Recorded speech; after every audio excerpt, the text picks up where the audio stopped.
Hello, ladies and gentlemen, and welcome back for a Wednesday edition of the Steel City Sports Report, where we talk all things Steelers, Penguins, and Pirates. I am your host, Brady Vini, and today's report includes Steelers-Browns final injury report and game designations.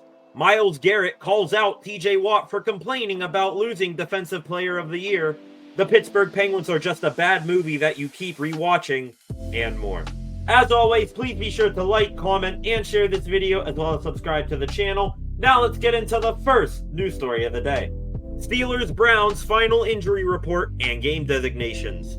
Here we go, ladies and gentlemen. Week 12 of the NFL season is here, and the Steelers are first up on the docket as they travel to Cleveland to take on the Browns tomorrow night. With it being a short week, today, on Wednesday, the final injury report and game designations for both teams are now out.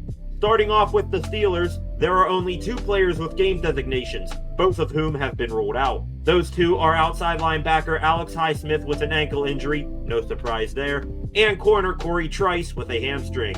All other Steelers on the injury report, most of whom were just resting earlier this week, will play. As for the Browns, they also just have two names with game designations who are both out. Those two players are third-string tight end Jeff Swaim and starting left tackle Jedrick Wills.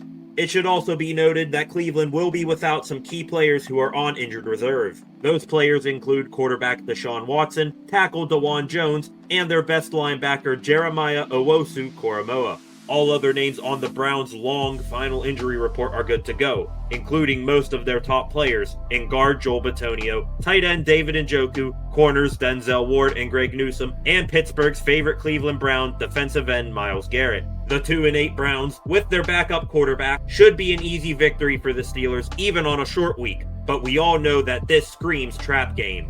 Steelers head coach Mike Tomlin has a record of 1-7 on Thursday Night Football, and the Steelers have only one win in their last 5 trips to Cleveland. Coming off the high of beating the Baltimore Ravens, the Steelers need to focus and not get tripped up by their division opponent. Kickoff for tomorrow night's game, which should have some nasty winter conditions, is scheduled for 8:15 p.m., and this matchup can only be watched on Prime Video. Myles Garrett calls out T.J. Watt for complaining about losing Defensive Player of the Year. Last season, the entire football world, except for a few delusional Cleveland Browns fans and analytic worshippers, knew that Steelers outside linebacker T.J. Watt got robbed of winning Defensive Player of the Year. Instead, the winner of last year's DPOY was none other than Browns defensive end Myles Garrett. At the NFL Honors Ceremony in February earlier this year, finalists for all awards were present at the show in Las Vegas. All except for one. Once he found out that he was not going to win Defensive Player of the Year, Watt and his wife played hooky from the show and spent a nice night together exploring Vegas. The Steelers linebacker also posted on X that night, quote, "Nothing I'm not used to," expressing his frustration for the many times he undeservingly lost. Fast forward to yesterday, apparently Garrett took offense to Watt's actions and basically called him petty, saying, "I've never complained about a trophy not being in my house, and vice versa. You know, you shouldn't be feeling two ways about knowing it's going to me. So, I'm just going to play the game. I don't play against TJ, TJ don't play against me. But we'll have a plan to go out and do what we're supposed to and win the game and dominate on defense. It's up for grabs this year, and we'll see the best man win." In response to Garrett's comments, Watt said, "I have respect for everybody in the league. He's obviously a guy who's been a top pass rusher in the league for a long time. But I don't compete directly against him. It's our team versus their team. At the end of the day, I just want the Pittsburgh Steelers to come out with the win. Two things, Mr. Garrett. One, get over yourself. You didn't need Watt to be your audience when receiving this award. He had legit reasons to be upset about not winning because you didn't deserve it. I have no clue if you know this, but go look at the numbers from last season and you'll see that Watt tied or beat you in every single major and real stat. Unlike you, he didn't need to lean on all this analytical PFF pass rush win rate BS to get the award. Another big part of why you didn't deserve DPOY is because you went the last 7 weeks of last season only recording 1 sack while Watt had 7.5. Secondly, regarding your little comment about Defensive Player of the Year being up for grabs, you're right, it is up for grabs. But last I checked, you aren't even a part of the conversation. Betting sites don't even have you in the top 10 in odds to win this year's award. You know who is in the top 10 and has the best odds? You guessed it, TJ Watt. You say let the best man win? He's already sweeping you again on the stat sheet. Unless they make helmet swinging the new top stat for pass rushers, and I don't know how you're still in the league after that, you aren't going to NFL honors. With all that said, good luck tomorrow night. You just fed the true Defensive Player of the Year more motivation. 2 Steelers are now semi-finalists for the Pro Football Hall of Fame. About a month ago, 3 Steelers legends made the top 50 modern-era nominees for the Pro Football Hall of Fame class of 2025. The 3 Steelers on the list were wide receiver Hines Ward, outside linebacker James Harrison, and kicker Gary Anderson. Now, the list of those nominees has been cut in half down to 25, and 2 Steelers remain. Becoming semifinalists for the Hall of Fame class of 2025 are Harrison and Ward, with Anderson not making the cut. This is the 9th consecutive year that Ward has been a semifinalist for the Hall, and the 3rd consecutive year for Harrison. These 2 still have some stiff competition to make it this year, as also becoming semifinalists are Eli Manning, Antonio Gates, Steve Smith Sr., Jared Allen, Terrell Suggs, and Darren Woodson, to name a few. This list will be trimmed again from 25 to 15 in December, before 20 finalists across all categories will be presented at the Hall of Fame Selection Committee's meeting in February. After that, those inducted into the Hall of Fame will be announced at the NFL Honors Ceremony and enshrined in August. Congrats to Hines Ward and James Harrison on once again advancing in the Hall of Fame induction process, and best of luck moving forward.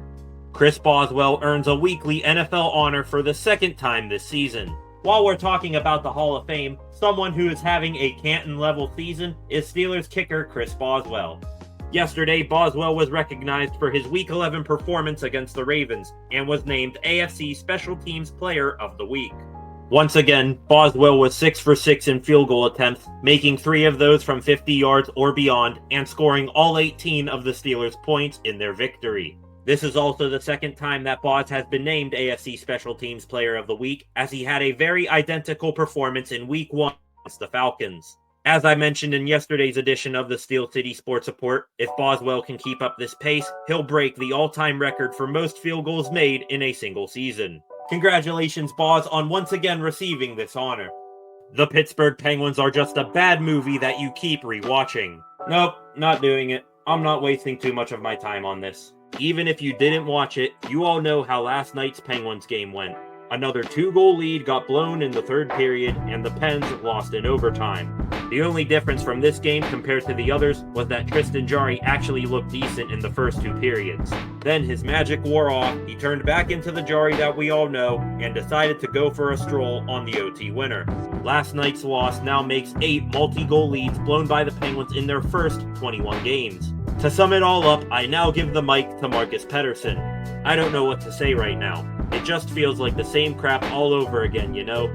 It's frustrating. We got to be a little bit more confident when we have the lead. We need to defend hard. Thank you, Petey, for finally confirming that this team is a dumpster fire, and I'll see you Pens on Friday night for the same car wreck. And finally, a Pirates infielder ties the knot. During the MLB offseason, players do a lot of things. Some rehab injuries, others go on vacations, but one thing that ball players only have time to do in the offseason is get married. Congratulations to Bucks second baseman Nick Gonzalez and his wife Riley on tying the knot this past weekend. Just one little note, Nick. We know you had to shave for the wedding, but please grow back the mustache by the end of spring training. I still need a laugh for when the fan base fights over who has the better stash, you or Paul. Seriously though, congratulations to the newlyweds Nick and Riley.